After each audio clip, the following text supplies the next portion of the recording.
వెళితే కందిరీగే నిన్ను కుడితే మంతనాలు మొదలవుతుంటే మందు నేనే ఇస్తుంటే పెదవి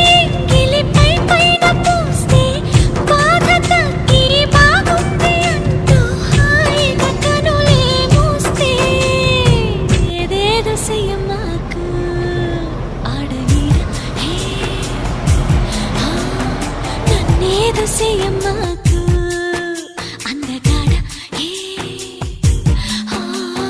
అంతకంటే హాయి ఉంది వదులుకోకు